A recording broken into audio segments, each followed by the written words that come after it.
This is producer Addison Marshall.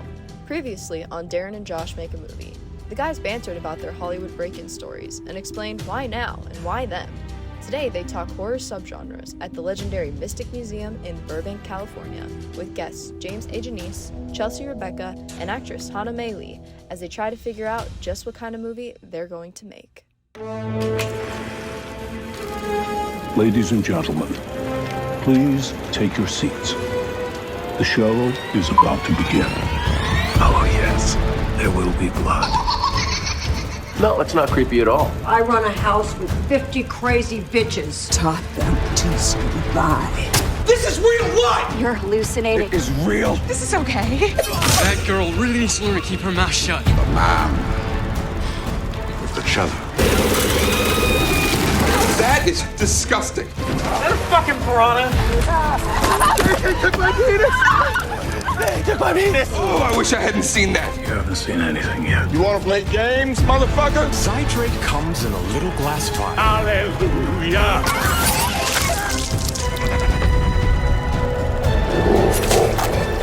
Darren and Josh Make a Movie. We are at the Mystic Museum located in Burbank. I've been coming to this store for years. It really is a store that I think was tailor-made for me. I'm so excited to be here, and I think it's the perfect stop for us to find some inspiration. To start talking about horror. And here we have our two proprietors. Eric. Hello, how are you, man? Terry. What's up? Nice Josh. to meet you. Josh Nice to meet Stolberg. you. Hey, Terry. How you doing, Josh? Nice to meet you. I started coming here originally, and you guys have kind of like taken over so much of the real estate, but when I came here originally, it was just one little sliver. I remember I rented props from the Devil's Carnival here. This is years and years and years and years ago. That. Wow. And then I kept coming back and I kept coming back and it became more and more horror. And now you've got like a horror bodega where you can it's like a 7-Eleven of horror just down the street. Right next to it, there's something called Camp Horror, which is like well, that's right in here through here. We're going to go in there, which is like Jigsaw and the Crypt Keeper, and there's all kinds of crazy stuff over there. Everything about this place and in the exhibit itself and the other stores and the horror bodega that we opened up as well, we wanted to make sure that it just every part fit the aesthetic of what we're going for, the theme of said store. We're really going to focus on the museum, on the horror bodega, which is our horror convenience store. Definitely wanted to get into the food realm, so that's where we kind of started, and it was great. For the Mystic Museum, it's just, keep the experience going. We're actually expanding the museum part and lessening the retail part because we really want to focus on the experience and giving people something to do, an escape for a couple hours. We rotate our installations, our museum experiences every year. This one has just been open for a week, so you get to see it right off the bat. Sweet. Which is one of the best times to see it because it's in mint condition. I love it. This one is called TGL, Totally Grotesque Live, Top 10 Horror Movies, as voted by our fans and, customers. Fantastic. So why don't you come on in? All right. Awesome. Excellent. Thank you guys so much. Thank for you. The, tour. I appreciate really, it. really appreciate it. Thank you both so much. All awesome. right. Fantastic. Hope you survive. We have just completed the walkthrough of the Mystic Museum's new installation, and we're waiting for our first guests to arrive. One of the ideas of this podcast is while Josh and I try to figure out what movie we're going to make, is to hear from experts in the industry, and I am by no means an expert. I did make 11-11-11, and he did write Good Luck Chuck. So we definitely need help. We need a lot of help here right now. We really wanted to go out into the horror community and go to some people that we respect and admire and kind of pick their brain a little bit about their favorite kills, their favorite genres, their favorite subgenres. What should we stay away from? I tried to pitch Josh 11-11-11-2. He was not about it, but we're going to get a take from our guests. I think we should go get him. Let's do it. Let's go get him. Awesome. Hey, you guys want to go check out the museum? Yes. Let's go do it. Let's do it. Come on. Come on in. It just makes me happy we live in a city that has year-round haunted house stuff and movie memorabilia. I mean, this is Hellraiser. Have you seen this? Pinhead. Do you know that I was attached to Hellraiser for years with Clive, and it was the one that got away. Really? Yeah. One of my favorite stories is I've done 2 adaptations of Clive Barker books. I did Nightbreed and I worked on another one. But one of the greatest things about working on his films was I got to tour his house. And he has a room that is probably 5 times as big as this room, and it's just filled with penises. It's a wall, every wall is filled with like penises, like that size, not size of the penis, but size of the picture, and they're just all over the walls, flaccid, erect, everything. He has like basically a penis museum in his house, and it's awesome. It's so great. I didn't get to see the penis room. I've been to his house. You haven't seen the penis room? I did not see. I feel like I need to. I know. I feel like you got to check it out. So, in a few minutes we're going to talk to you about subgenres. But again, the killer doll. Do you have a favorite killer doll subgenre, or of your movie in the subgenre of killer dolls? Ooh. I don't know, it's not the whole movie, but one little guy that I love is, do you know the movie Deep Red? Of course. Okay, okay. There's the little guy that comes out of that hidden door on the tricycle. It's like a little kind of dummy, and I'm a big fan of him. We have a little replica of him. Yeah, love it. And you're standing on another one of my favorite, which is clown horror. I also like that Killer Clowns implies clowns are a species. That's always something that was really exciting to me. I love that. Yes. I had a pretty awesome experience. I just cast Lauren Lavera in my film when this was in theaters, and so all of the crew, she was coming 2 weeks to come to set. We all went and we were seeing the movie, and it ended, and I FaceTimed her, and all the people behind me seeing me FaceTime Lauren, I'm like, oh, it's so good! I just love how much shit they get away with, and and keep it up too, for like 2 hours of just brutal, gratuitous, awesome. And I gotta say that yes, the gore is the star here, but fucking David Thornton and her, because she balances it and anchors it in real. He is so absurd and over the top, but it never feels redundant. Everything is like fresh and new, and I love it. It's kind of like a Pee Wee Herman performance where every single motion is thought of and intentional. It is. Nothing goes to waste. Yeah. One of my favorite, which I'm going to talk about in a second, of subgenres is anything that deals with the occult or religion. I fucking loved this movie. My favorite way to go into movies is to know nothing about them. I don't like watching trailers if it's a filmmaker I like, because I don't want to know nothing about it. Did you see this, Josh? Oh, it's crazy. It's absolutely crazy. And being a father now, that the one shot, the killer shot in the car, I mean, it's one of the more disturbing shots I've ever seen in my life. Okay, I saw this at Overlook Film Festival in 2016, 17, I guess, because I had St. Agatha there. I left St. Agatha because I wanted to see this movie, and I snuck out, and I'm sitting in the one open seat. I didn't realize I was sitting next to Ari Aster. And so that scene happens, and I go, motherfucker! And he looks and he goes like that to me, and it wasn't until he came up through the Q&A, and I was like, oh shit, that was the director. This is behind you is another one of my favorite movies. Because when you take a franchise, where at that point they had 2 successful Halloween movies, and they're like, fuck it, on the third one we're doing something different. I remember when I went and saw Devil's Rejects, the reason I took my mother to see it because it was the first time Saw 2 trailer was on anything. And so I had seen House of a Thousand Corpses and I liked it, but I fucking love Devil's Rejects because he did in almost Halloween 3. He changed the tone, he changed the characters and made them like, I love when movies do that. So I'm trying to think of other horror movies that have done that have just fucked with the tone and the... I've heard Ready or Not's supposed to change things up, be a very different kind of movie. They're not just doing the same thing again. Terminator. So, I mean, you went from a bad, you was bad in the first one, good in the second. Is Terminator a horror movie? First one? I think the first one. Yeah. All right, listen, we've talked enough. Let's sit down and ask them, have them help us. On the recording. Yeah. When you saw her do this, were you like, that's my shit? Were you like, you were fucking inspired by Saw? I'll see things in movies, and yes, there are times like Hard Eyes. I thought was one of my favorite movies. Great. And Josh Rubin is such a great director. Yeah. But he does the tire iron through the face, basically the exact same kill we did in Sorority Row. It's fun though. I feel like we're all like we're DJs. We're like we're like doing a mix track on how to kill people. So yeah. First off, thank you all for being here, joining us on our... This is actually the first real podcast. We filmed the pre-podcast. We're introducing ourselves.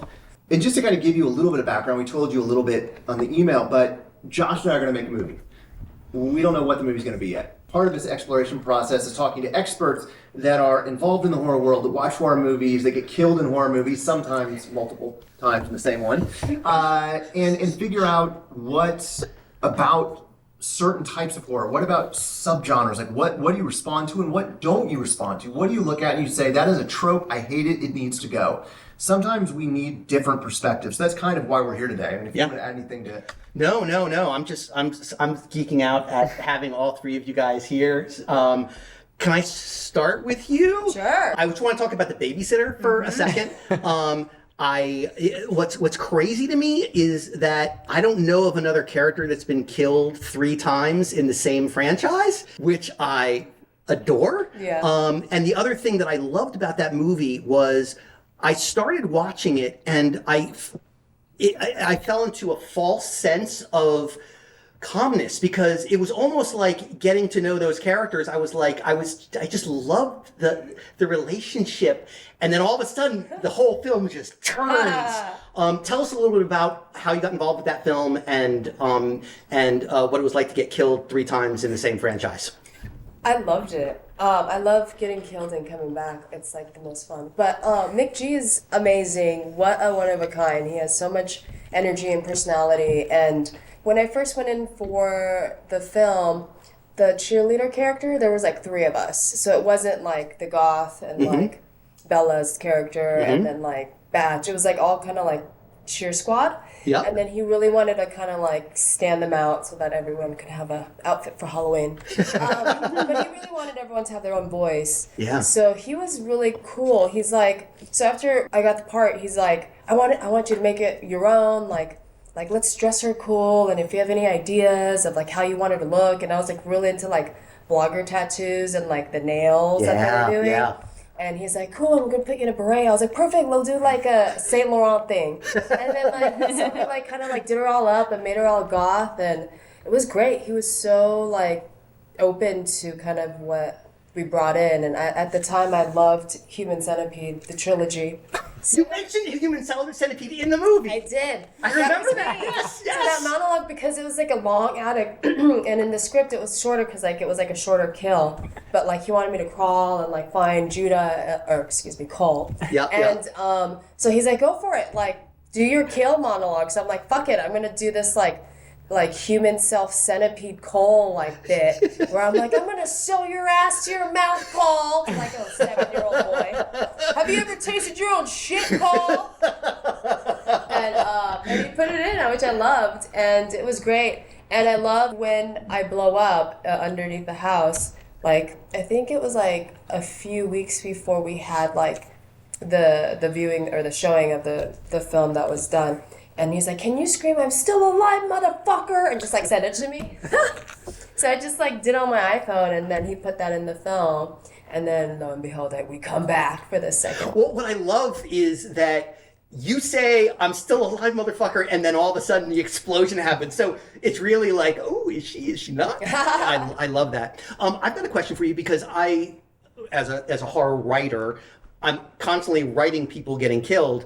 When you pick up a script and you're looking through it, are you do you get excited when you see the kill, or are you like, I'm out of the movie now? Oh, well, for the babysitter, it was great because we kept coming back. So, so I would like talk to the special effects guy, like, when my head explodes, can you like make my eye pop out? And he's like, cool, let's just mark it a little bit more here. And they did it. So it's like, because that's all I said, and then I don't get to see it till like the movie comes out. Yeah. But I get really excited. If you die and then you don't come back, it's kind of like, But like when you keep coming back, when your head gets severed and then you come back. But isn't horror the one genre that you can be killed, die, and they can base entire franchises off? Yeah, I mean, Michael Myers. Yeah, totally. I mean, Tobin Bell died in Saw 3, and it's been back for a decade since then. Yeah. So I don't think death means you're gone.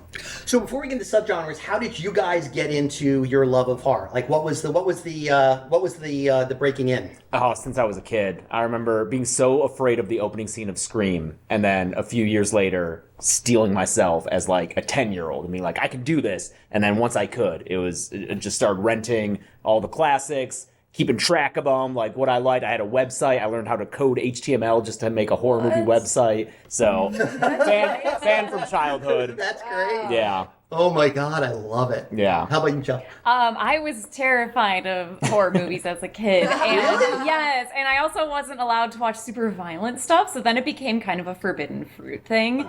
So slumber parties and my, being a teenager, that's where I watched a lot of the classics. Yeah. And then ended up going to film school. I took a horror history and theory class, and that changed my life. Something you just brought up, I always wonder this. What was the first horror movie that imprinted itself on you? Like the first one that you realized, oh shit, like I feel something here, like uncomfortable, angry, disgusted. What was that first one that I feel like the answer I usually give for that is like the first one that really made me feel like, oh, this genre is more than I'd always assumed it was Night of the Living Dead, which I saw in college, and just understanding the cultural context of that movie, how it was made, the history, just the time period it's made in was like, I feel like it opened up a part of my brain and just kind of changed how I interacted with horror and the genre from that point on. I love that. That's one of those movies that really just changed the way I thought about the kinds of movies I wanted to make, because it really it felt important. Like when we were working on Saw X, the idea of the medical profession taking advantage of people, that was an important aspect to it. A Spiral, when we it was the idea of police, it was right in the middle of all of the Floyd stuff, and it just felt like it was somehow more important, and that's from that movie. Yes. How about you, James? What was yours? Night of the Living Dead also stuck with me. It was one that I was shown at a young age. Maybe too young, but I was scared of it. I don't think it was it wasn't the same thing where it was I was realizing how profound it was, because I saw it as a kid. Yeah. But it stuck with me because it scared the crap out of me, and I feel like my experience is like, wow, this is kind of an analog for Vietnam, and wow, cool. And yours is just, oh my God, they're eating people. I love it. And it's so weird when you grow up with these movies, you don't necessarily have that moment where it clicks over from the familiar to understanding how weird or special or intelligent it is. Yeah. It's not a horror movie, but I also grew up watching Rocky Horror Picture Show from a very young age. So all that was so normal to me. And it wasn't until way later in life where I was like, oh, this was a subversive movie. This is a thing that ruffled feathers and was different for the time. Yeah. I just grew up enjoying Frankenfurter and the songs he sang. That was one I was allowed to watch when I was a bit younger. It's fun. It's a musical. Silly. And it was had a profound impact on my career. And Rocky Horror Picture Show probably was now ingrained in my DNA. So I agree with that. Yeah. How about yourself? First movie that really stuck with you horror-wise? So my parents would go out and have friend nights and date nights and just leave me alone, or let me they're like, oh, she's sleeping. No, I wasn't. So Nightmare on Elm Street. Yes. Man, I was 5 or 6, and it would always be on TV late at night. Yeah. And I'd be so scared. I'd bring all my dolls and watch them, sweating. And when my parents would come home, I'd go in my bed and I'm sweating. I was the covers are gonna save me from this Freddy Krueger and all the body parts that are severed under my bed. But I couldn't get enough. It was I was addicted. That feeling of fear and excitement, it was really fun. And did you have issues going to bed afterwards? Hell yeah. Absolutely. But I was just addicted. I couldn't stop. That was my favorite genre. Yeah. That's such a scary one to watch as a kid by yourself, because those movies are where are the parents in them? And if they are there, they're just kind of whatever, you've got the drunk mom in the first one, but just being a kid alone just feels and so if much. You fucking sleep. Yeah. Yes, he's gonna get you. And everyone's gotta sleep. Everyone's gotta sleep eventually. Yeah. That's a good one. Well, speaking of genres, we're starting from scratch here, trying to make a film, and we're trying to figure out what genre we're going to be kind of playing around with, what subgenre of horror.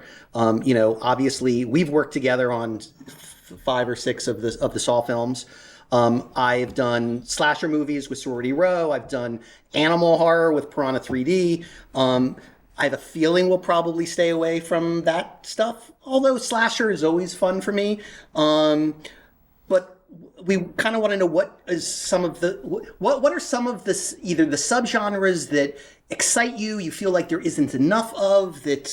Well, it's great. I mean, you mentioned George Romero, who pioneered, the zombie genre. But when you look at the zombie genre, you couldn't... I mean, from Night of the Living Dead to Shaun of the Dead, they're completely different. And one of them, you're laughing and it's hilarious. The other one, it's uncomfortable and it's scary. They're both zombie films, but they're so different. I think that one thing that for us, before we can figure out what the next step is it is so big. I can't think of another genre that the scope is so dense of what we can go from religious horror to man versus nature, to religious horror to all of this. So kind of going around, what are the ones that either as a horror fan you wish there were more of? What are ones that you dislike? You're like, enough. I mean, I'll tell you honestly, I disliked, and I think I talked about this on podcast 1, I thought it was over the vampire genre, and then I saw Sinners, and I was like, holy fuck. Yeah. There is so much more that can be done when you see a movie like that with such a talented group of people. Yeah.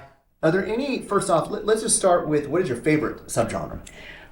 That's so hard. I tend to like kind of like thriller horror, like cerebral horror. I love a whodunit. I mentioned Deep Red earlier, so I love a mystery, So, like, are you thinking, like, Silence of the Lambs-y kind of horror, that kind of world? Like Red Eye? Red Eye, yeah. I think I just tend to like when it's people. Not to say that I don't love supernatural horror, but I kind of just like when it's just regular dudes who are fucked up, doing fucked up stuff, Did you like The Strangers? I do like that. The Strangers is almost too... there's not enough joy in it for me to like fully love it, but I do appreciate it for what it is. Yeah. No, I hear you. Yeah. Are there tropes in that genre that you dislike? I dislike? Well, like, I'll say an example is, like, when you watch so many, like, one of my favorite subgenres is either folk horror or religious horror. And so I will seek out every one of those movies, and then you start seeing a lot of them do the same things. They are, if I say Wicker Man is a pinnacle, the original, not the Nicolas, I mean, we all love bees, but Nicolas Cage. I'm talking about the original. So much has been borrowed from that movie, and so much now when you turn on any kind of folk horror, there's the weird town that's worshiping a weird thing that brings in the outsider. Were you not a fan of Midsommar? I did like Midsommar. Yeah. I think that was a very talented filmmaker that just knew how to get incredible performances. Yeah.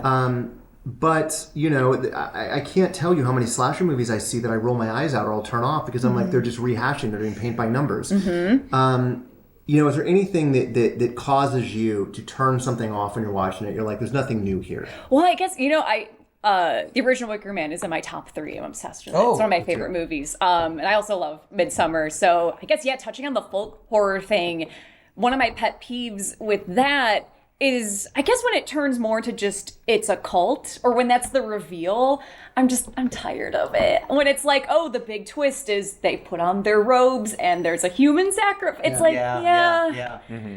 just always feel like the air kind of, I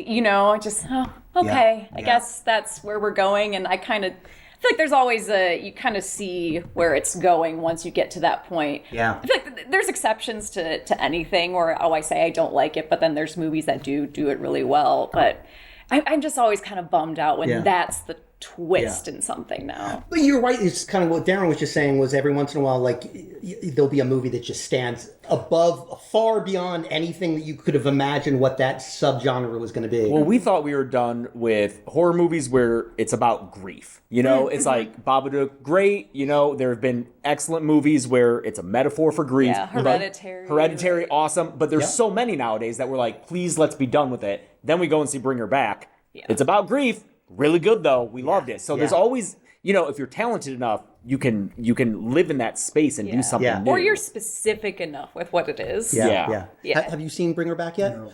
Oh, Yeah. Dude, Oh, I was stuff in there. The knife scene yeah. is just insane. Sorry. Hannah, what about you? What's the subgenre that turns you on, and what's the stuff that you're kind of over? I'm a huge fan of psychological thrillers. So like The Tenet, Seconds, You just mentioned my... Stop. John Frankenheimer Seconds, Rock Hudson is my absolute favorite fuck. And I've mentioned it so many times, people give me this blank stare. I gotta pause for a second. I'm gonna look at the camera for a second.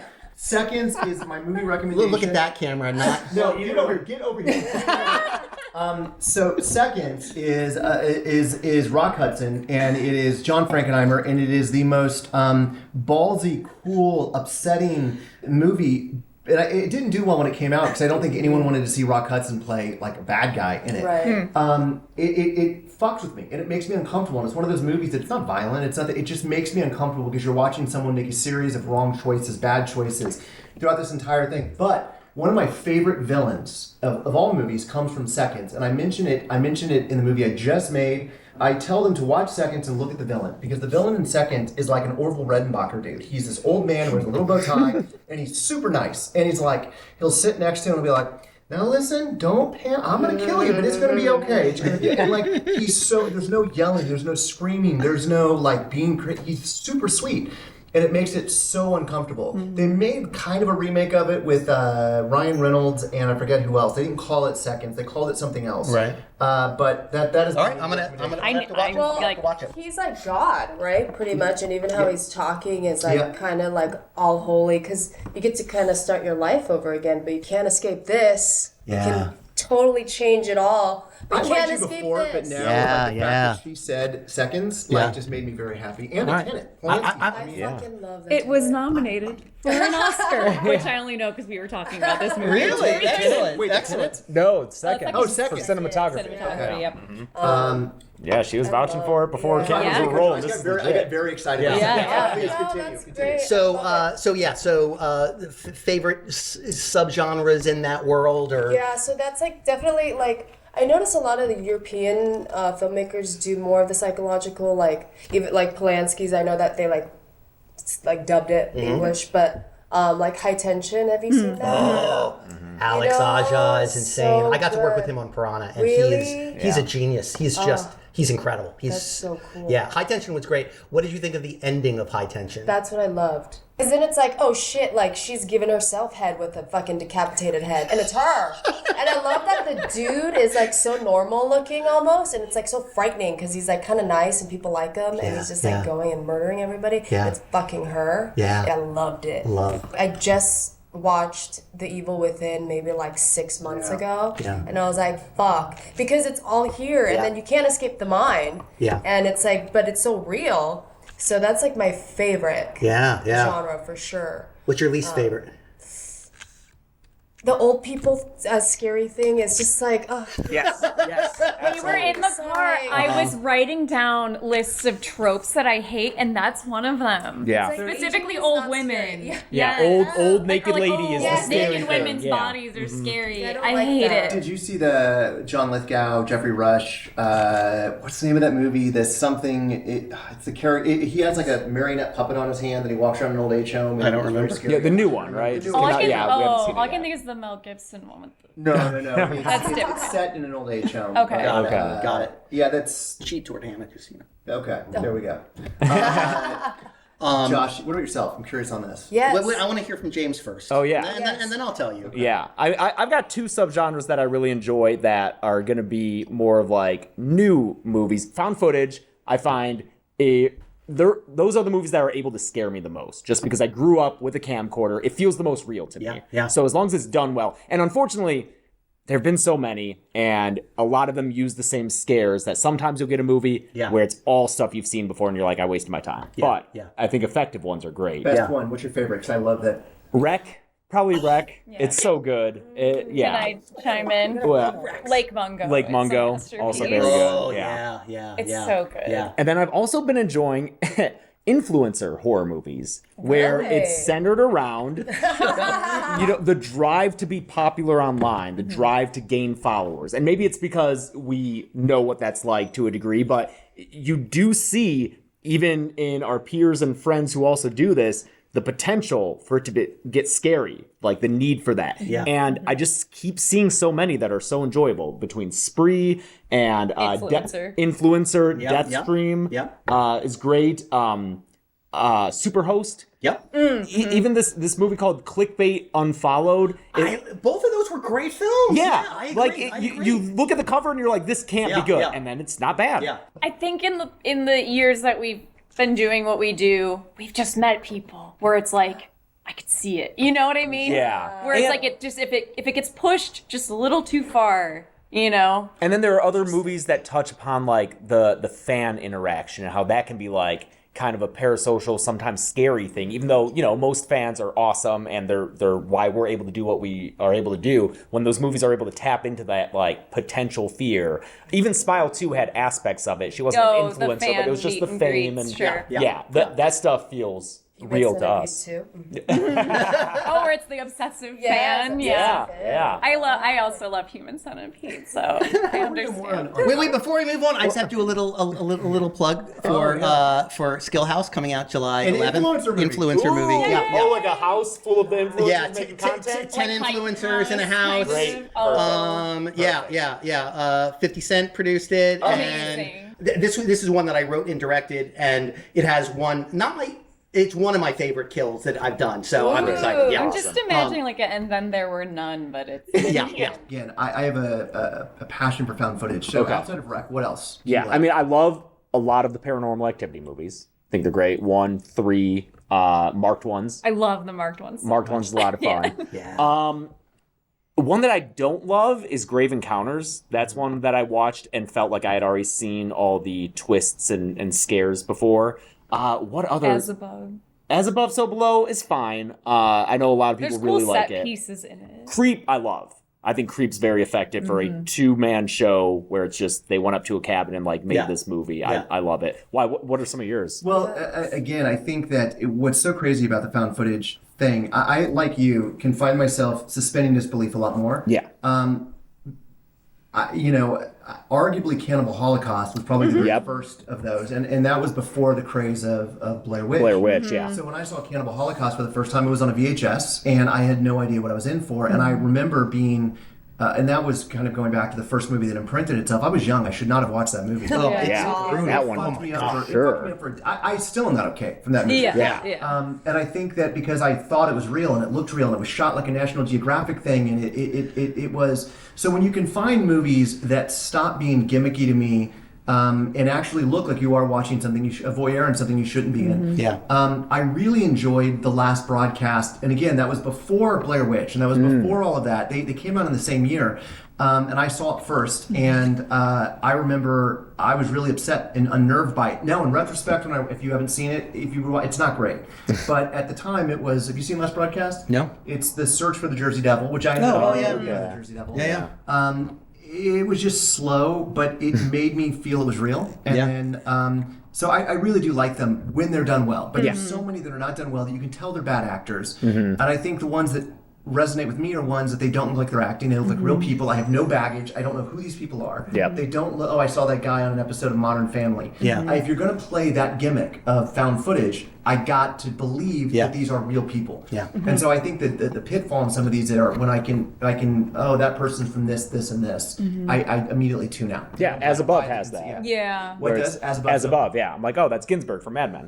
But that he did that before. Sure, but so that's tough. That in retrospect, it. Hell House LLC. I thought the first two I loved. I did not like the third one. It was the third one, I think. And there's a new one that just came out. Fourth one just came out, and then they're making a fifth one that's not found footage. So we'll see. Yeah, Hell House. Have you seen Ghostwatch?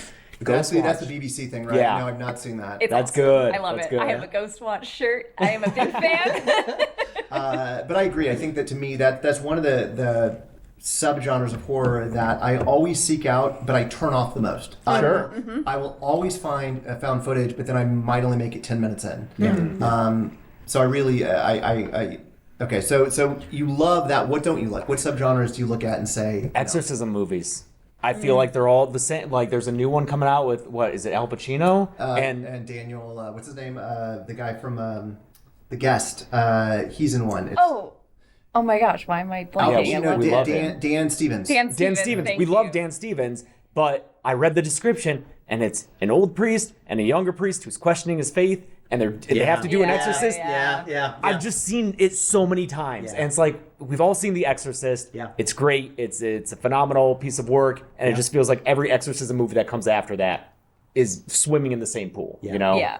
Counterpoint. The Pope's Exorcist. At least that gets real dumb with it. On the moped. Yeah, that's moped Drinking his little yeah, because that's like national treasure exorcism. So good. At least it's something different, you know? You were talking about Terrifier too, that kill scene. So that actress and I met for coffee, and we met at a place called Horror Buzz Coffee. And we're sitting there, and she's like looking up, and I'm like, I must be really fucking boring. And she's like, I think that's me. And I gotta show you the picture. This was the picture that we were sitting under. Ironically, I will put that up on the screen for everyone. That's great. Yeah. But it's a painting of Addison, will you please put that up on the screen? Thank you. It was pretty funny. Okay, So so there's that one. So you said the bed one. What was the one? Didn't Poltergeist have the bed scene too, where the mother is picked up? And Yeah. Is there blood though? No, she didn't die. You gotta have blood. You gotta have blood. You're into the blood. You're I like all... the blood. I really like it. If it's like really, I really like it. Because like, I don't know if this is it's kind of getting to a kill scene, but like the Saw movies, like when they have to like saw off their like limbs and stuff. Yeah. In the game. Yeah. I love that. Yeah. Because it's so real, the way you jiggle the limbs and like the flesh. Yeah. I think on something like that, again, what's so great about Saw 1, in my opinion, was the teasing of it. You knew it was going to happen. You knew it was going to get there. And then the holding it up the leg and then putting that anticipation of it. Because you know we're going to fucking do it at some point. Well, you repeat that with Saw 2 with the scalpel to the eye. I feel like in the later Saw sequels, he would have started digging into it. But you get the same response of just like putting it right up there. Yeah. And everyone watching is like, oh no. It doesn't even have to happen. It's great. Yeah. The last question I have for all of you is I think that one of the things is sometimes I overlook, I have my favorites, found footage, we were mentioning how I love, but there's some subgenres that I completely overlook. Recently, Josh and I were talking, one of my favorite subgenre is eco-horror, where nature turns against man. There's a great Australian film, you want to write this one down, because I'm guessing, you might have seen it, who might have judged you, you haven't seen it to me. There's a film called The Long Weekend. The Long Weekend? I think it's long. It's not Lost or Long Weekend. It's an Australian film. I'll tell you the name of it in a minute. They remade it with Jim Caviezel. Don't watch that one. Watch the original. And it almost isn't a horror film. It's very slow, and it's two people that are basically disrespecting nature. They're throwing cigarette butts out. They hit a kangaroo. They leave it on the side of the road. And then nature turns. And it never really crosses into supernatural, but it almost does. And it's upsetting to me. It's one of those like forgotten to me subgenres I don't think about a lot, because I think of slasher, I think of supernatural, I think of this. What are some subgenres that you guys wish there were more of? I'll say, because the only one that comes to mind, and this isn't pandering, but musical horror. Musical horror. I don't know if it'll work for this project, because that's going to increase the budget quite a bit. But I just feel like there's such a lack of them outside of like Repo and Sweeney Todd and Little Shop. Well, you mentioned Sinners, and something else that movie did so well is the thing that I love about the original Wicker Man, where it's like, this is kind of a musical, and it's all diegetic, and and then Sinners is the same thing, where it's like music tied to what's going on in the movie. I'm a big fan of that. I got chills in the Irish song. Yes. I mean, I went back and saw the movie 2 days later. We saw it, and then I went back 2 days later and had to see it again, because I was like, there's something about music in movies if done correctly. Yeah. I mean, obviously, Rocky Horror Picture Show. It affected me, and it kind of changed my career to make the musicals I make now. They're very hard to get made. But I absolutely agree. Josh, maybe we should consider a horror musical. Fuck you, Jay. I'm sorry, man. It's working like one of the diegetic songs, Hannah, what is a genre that you wish there were more of? I'm still going hard with psychological thrillers. Yeah. Like Like, because we don't really have a lot of American ones. Like, The Evil Within kind of was like the last American one that I saw. But Did you see Drop? Just came out recently. Oh, I haven't seen Drop. Okay, it's Red Eye in a restaurant, but it's a fun like thriller. Yeah, I thought it was a lot of fun. It was fun. I really love like not being able to escape your mind and not knowing what reality is, because it's like no matter what other people are telling you, they just like psycho, because you're like you don't trust anybody, and then you're like, shit, do I trust myself? I like And then Smile you too don't. because of that. Smile 2 did a Yes. great job of Yeah, inside, Smile's like good. someone breaking. I mean, even something like Jacob's Ladder, where you don't know if the person's an unreliable narrator because it's in his head or if it actually all is happening. And I think those are. I agree. Those also unnerve me because there's something relatable. Because I think we've all felt like we've lost our mind time and time again, and so those as a backdrop against horror, I think, is perfect. How about yourself? I love horror movies where there's a bunch of little guys running around. Little guys, yeah. Love Gremlins, love Critters, love Ghoulies.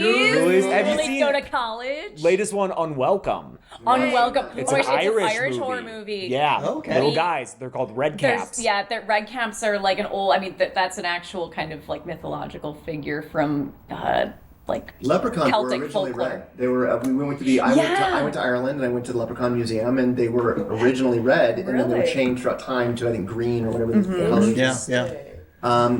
So little guys running around. I love little guys running around. And also just, I guess, kind of related to that, I love the idea of like old magic being scary. Because Unwelcome deals with that a little bit. The idea, like fairies and that kind of, like people being superstitious and having good reason to be. Yeah. I don't know. But yeah, I'm just a big fan of like practical little guys. I like that. I don't know if love it ever I makes love for that. like a great movie, but it's always something I enjoy. Something that I'm thinking about just in this conversation is I love movies that subvert your expectations because you think you know what it is going in. And I'm going to give you one of my favorites is I mentioned I stopped liking vampire movies, and then I see Sinners, and I'm like, holy shit.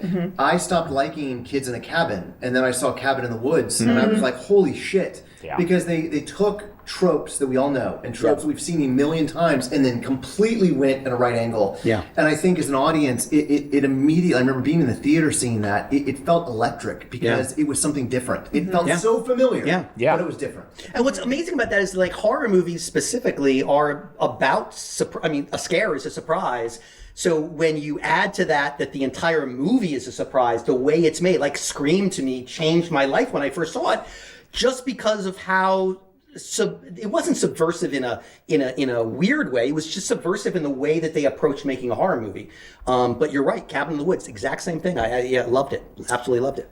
So we need to make one of those. Cabin in the Woods. Thank you, Cabin in the Woods. And a musical, part of it. Yeah. Singing in the Woods. Oh shit, okay. Have you guys seen Tucker and Dale versus Evil? That's one of my favorite kills too. When all these goddamn kids are just committing suicide. Like, jumps into The wood tree. chipper, Yeah, the wood yeah. chipper. Oh my god. Redneck horror is Classic. to me that is a smaller subgenre that I love is redneck horror. And I think that I don't know. I just backwoods stuff. Yes. stuff. Just And, house. and again, some of the scariest movies to me are not horror films. Like Deliverance is terrifying to me, and that's not necessarily a horror film. But I am a fan of redneck horror. I come from Kansas, so I'm kind of got my So you're just a big landlocked state where there's a ton of empty, where it's like, what's going on? If I just veer off the highway, what's going Hills on Have over Eyes, there? the desert version. Yes. Well, Fucking love that too. that is Alex Aja again. I went to the Ozarks recently, and the Ozarks is one of these places that we had an electric car, and we were driving, and the car stopped because there was no place to charge it. And it felt like the beginning of a horror movie because I'm in just a territory of nothing around. My family and I are sitting there, and I was like, this is how the horror movie begins. It's right here. We had no way to get the car between anything. One wrong turn. And I think that I love that setup is just one mistake leads you into this horrible place. Yeah. Josh, any last questions? No, I am hating all of you because you named so many amazing films, and we have a lot of work to do. Yeah.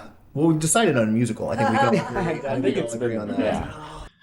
Okay, just a little more housekeeping before I let you go and watch whatever horror movie you and your fam have picked out for the night. So you just listened to Darren and Josh make a movie, and yes, we are going to make a movie, but we're not going to do it without your help. And so what does that mean? It means that we want to know what your favorite subgenre is. Is it slasher? Is it nunsploitation? Is it man versus nature? Maybe there's some that we're not even thinking about. So we'd love you to do is, Addison, if you do me a favor and drop our socials down here at the bottom and maybe put our email somewhere up there. Drop us a line, send a comment.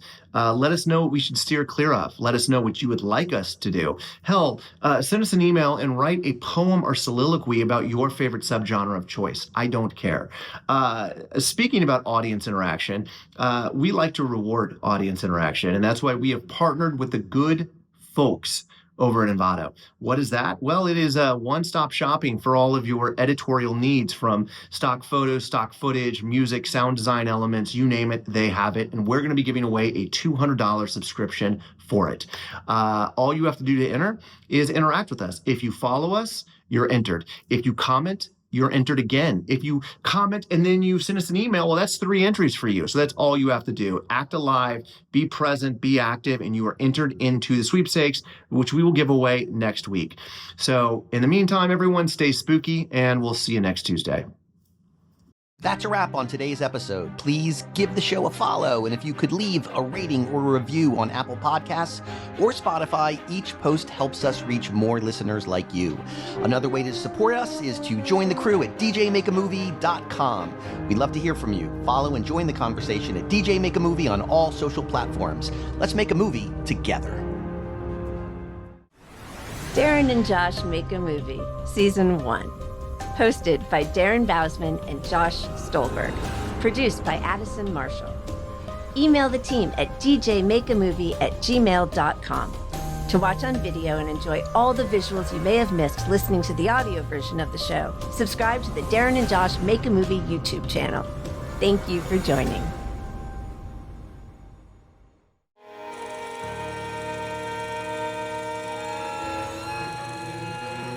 Cut, Casper. That's a wrap.